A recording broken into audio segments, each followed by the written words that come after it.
कैसे हैं आप लोग। हिंदी भाषा का आप लोगों ने फर्स्ट वीडियो देखा, चैप्टर 1 में जो हम लोगों ने भाषा वाला कल पढ़ा, उसमें से अब आपको समझ में आ ही चुका हुआ ना कि भाषा क्या है। अपने विचारों की अभिव्यक्ति, अपनी बातों, अपने भावों को, अपनी बातों का आदान प्रदान करना ही भाषा है। भाषा का प्रकार पढ़ लिए हम लोगों ने कि भाषा के 2 प्रकार हैं, मौखिक रूप और लिखित रूप। और एक थर्ड रूप जो है हमारा वो गौण रूप है, हमारा वो है हमारा सांकेतिक रूप है।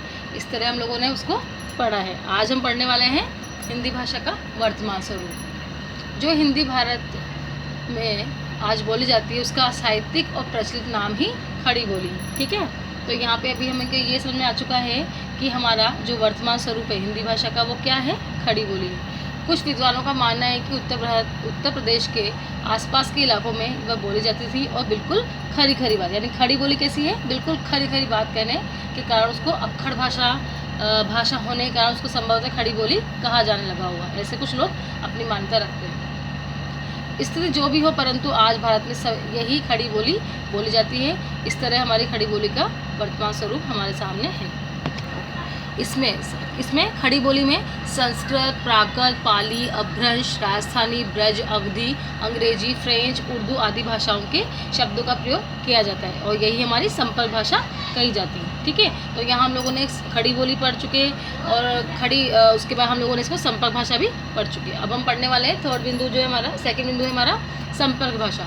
जो भाषा वैचारिक, सांस्कृतिक एवं भाषायिक, यानी जो विचारों से संस्कृति के आधार पर, भाषा के आधार पर या उसके स्तर पर जोड़ने का कार्य करे, उसे हम क्या कहेंगे, संपर्क भाषा कहते हैं। वो हम इस डायग्राम के माध्यम से समझेंगे।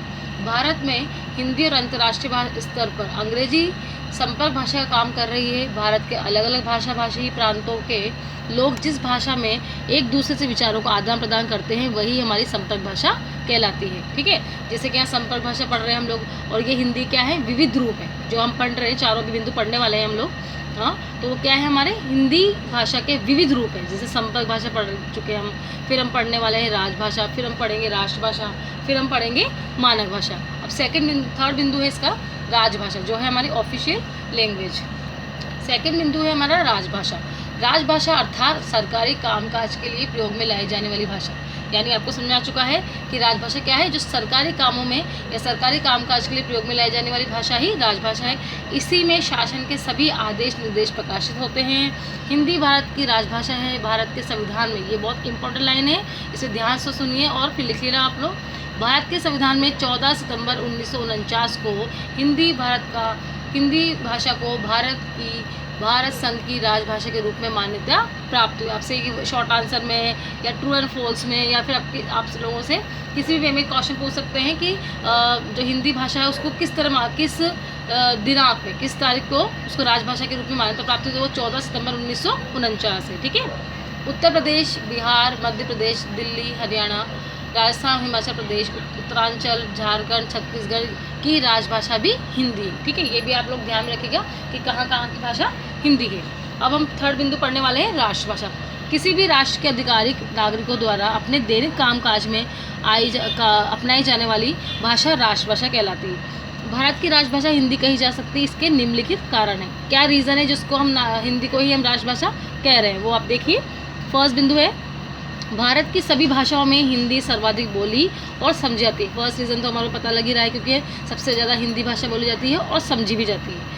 भारत की कुल जनसंख्या के लगभग 60% लोग इस भाषा को समझते हैं, बोलते हैं और लिख लेते हैं।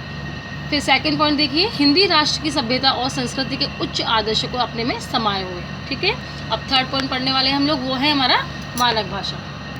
मानक भाषा। भारत एक विशाल देश है, विभिन्नता में एकता ही इसकी विशेषता है। क्षेत्रीय प्रभाव के कारण हमारे यहाँ भाषा के भी अनेक रूप दिखाई देते हैं। इसमें एक रूपता लाने के लिए भाषाविदों ने भाषा के जिस रूप को मान्यता दी है वह हमारी क्या होती है, मानक भाषा कहलाती है। ठीक है, जैसे कि यहाँ पे कुछ एग्जाम्पल देखिए कि केंद्रीय हिंदी निदेशालय ने 60 के दशक में हिंदी के मानकीकरण के रूप में अथक प्रयास किए होंगे और कुछ परिवर्तन भी सुझाए। जैसे कि गए को गए, यानी गए भी सही है सुनने में तो, लेकिन लिखने में सही नहीं। उसको मान्यता किसको मिली है, गए, ऐसे एडी वाले लास्ट वाले जो गए। हिंदी को हिंदी हम इस तरह भी लिखते हैं और पढ़ते हैं, लेकिन मान्यता किसको मिली है, हिंदी। इसको छुट्टियों को छुट्टियाँ आदि, इस तरह जो कई एग्जाम्पल्स हम लोगों को मिलने वाले हैं। यानी मानक भाषा जिसको मान्यता प्राप्त हुई है वो शब्द हमारे शुद्ध और परिष्कृत शब्द होते हैं। ठीक, अब हम लोग देखते हैं जो हम लोगों ने पढ़ा है उसके हम कुछ अभ्यास प्रश्न करेंगे। अच्छा, अब हम अभ्यास करेंगे। फर्स्ट प्रश्न है हमारा, भाषा किसे कहते हैं, भाषा के किस रूप का प्रयोग अधिक होता है। सेकंड क्वेश्चन, भाषा के किस रूप का अध्ययन नहीं होता है। ये भी हम लोगों ने जाना है, सांकेतिक रूप का हमारा अध्ययन नहीं होता है, पर क्यों, इसका रीज़न आप लोग लिखिएगा। भाषा के कितने रूप होते हैं, दो उदाहरण दीजिए। फोर्थ और लास्ट क्वेश्चन है हमारा, निम्न को परिभाषित कीजिए। कौन कौन से जो आज हमने पढ़े हैं, संपर्क भाषा, राजभाषा, राष्ट्रभाषा और मानक भाषा। इस तरह हम चारों प्रश्नों के उत्तर देंगे। आप लोग इनके उत्तर देने का प्रयास कीजिए और फिर मैं इनका अभ्यास प्रश्न नेक्स्ट वीडियो में करवाऊँगी। Okay, and be safe at home and good bye.